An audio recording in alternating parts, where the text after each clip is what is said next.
Boker Tov Vorach. Alors aujourd'hui c'est la Eloula du Rambam, du Maïmonide, ainsi que de Rabbi Akiva Bochatzera.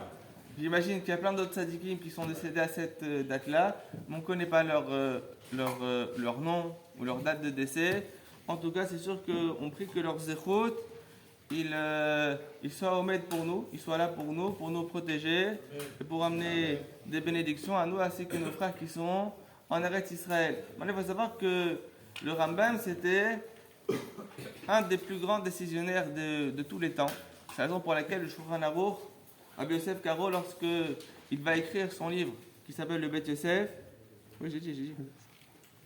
Quand il va écrire son livre, le Shulchan Aruch, il va se baser sur trois piliers, sur trois grands décisionnaires des générations d'antan, qui sont le Rambam, le Rif, ainsi que le Rosh. Et souvent, le Shulchan Aruch, il est posé la halacha comme le Rambam. C'est possible qu'il y a le Rif et le Rosh qui pensent d'une façon, mais des fois, lorsque le Rambam il pense autrement, et ben le Shulchan Aruch, des fois, il va trancher la halacha comme le Rambam, ou bien il va nous écrire d'après le Rambam, la halacha, elle est ainsi. Pourquoi ?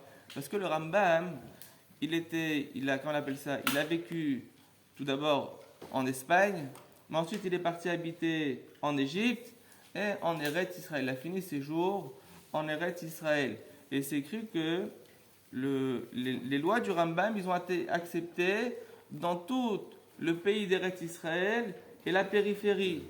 Et du coup, le Shulchan Aruch, lorsqu'il écrit son livre, il est obligé de mentionner de temps en temps quelle est la vie du Rambam pour que les gens qui se situent en Eretz Israël et dans les contrées autour, ils continuent à faire la halakha comme le Rambam.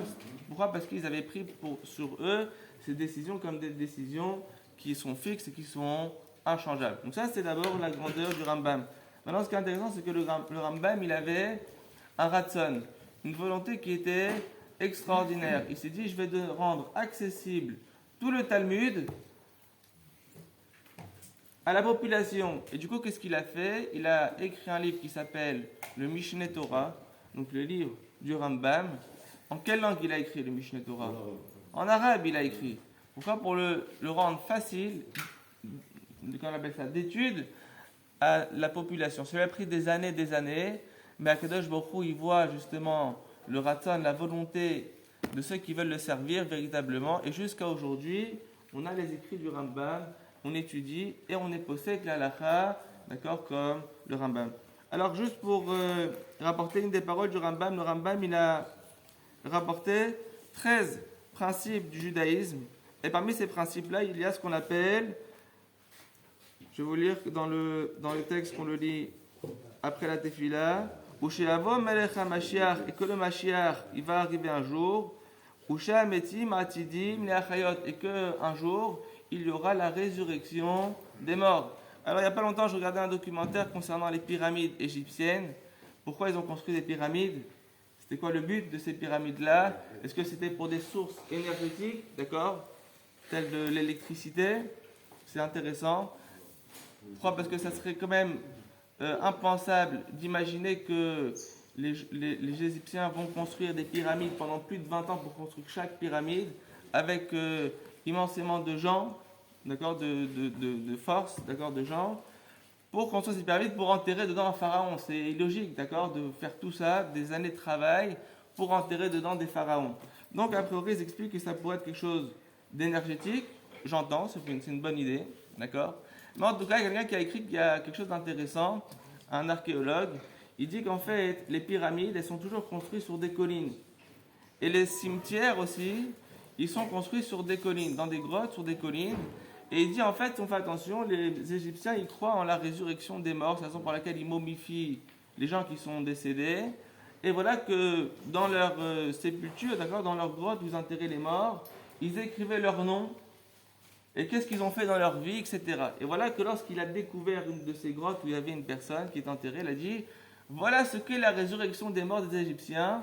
C'est pas forcément qu'un jour ils vont se lever, mais c'est qu'un jour on se souvienne de comment ils s'appellent et qu'est-ce qu'ils ont fait pendant leur vie. Alors quand j'ai entendu ça, je me suis dit, c'est pas mal comme idée. En fait, c'est quoi la résurrection des morts ?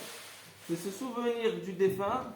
Bien qu'il ait quitté ce monde depuis des milliers d'années, on a encore un souvenir de cette personne-là. Alors en fait, il y a quelque chose de vrai dans ce qu'il dit, et c'est ce qu'on appelle Sif Totav Dovevot Bakever.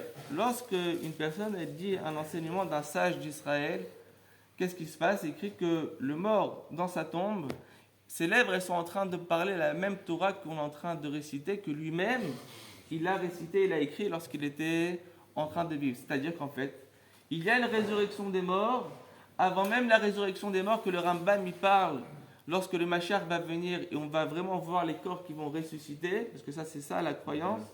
Il y a aussi une autre sorte de résurrection des morts, c'est laquelle? Se souvenir des gens qui ont été là auparavant et de leurs enseignements qu'ils nous ont transmis. Et lorsque nous on va réciter ces enseignements-là, qu'est-ce qui va se passer? Eh bien, il y a un phénomène déjà de résurrection des morts qui est véritable. C'est que Sif Totav Dovevot Bakever, le mort, il est en train de parler ces mêmes paroles de Torah. Alors en Eretz Israël, souvent, quand c'est les idoulotes, les gens ils se disent on va pèleriner sur la tombe du sage. On va aller, si c'est le Rambam, on va monter chez le Rambam. Et si c'est Rabbi Shimon Bar Yochai, on va monter chez Rabbi Shimon Bar Yochai. Et la question c'est est-ce qu'il y a besoin d'aller pèleriner pour que le tzaddik il puisse nous être protecteur et nous amener des bénédictions? La réponse est non. Si on demanderait au tzaddik qu'est-ce qu'il voudrait qu'on fasse aujourd'hui, au Rambam par exemple, il nous dirait étudiez un peu de Rambam, d'accord, étudiez mes livres, justement, et c'est comme ça que vous allez me donner encore une fois la vie dans ce monde-ci et dans le monde futur, et je vous apporterai toutes les bénédictions. Donc on espère de nous aussi avoir des aspirations à pouvoir être Mezaké et Arabi, de pouvoir amener les gens à servir à Kadosh Baruch Hu, de sorte à ce que on puisse un jour se souvenir de nous, laisser des écrits, des beaux écrits, d'accord, sur ce qu'est la vie, c'est quoi des paroles de Torah, et on espère que le Zchut du Rambam et de Rabbi Yaakov Abu Hatzera, il nous amène le shalom, la force à nos soldats en Eretz Israël, et qu'on puisse bientôt voir et le Mashiach, avec la résurrection des morts véritables, d'accord, leur corps va se lever, B'ezrat Hashem, et on pourra tous monter à Yerushalayim Chazak, au Baruch.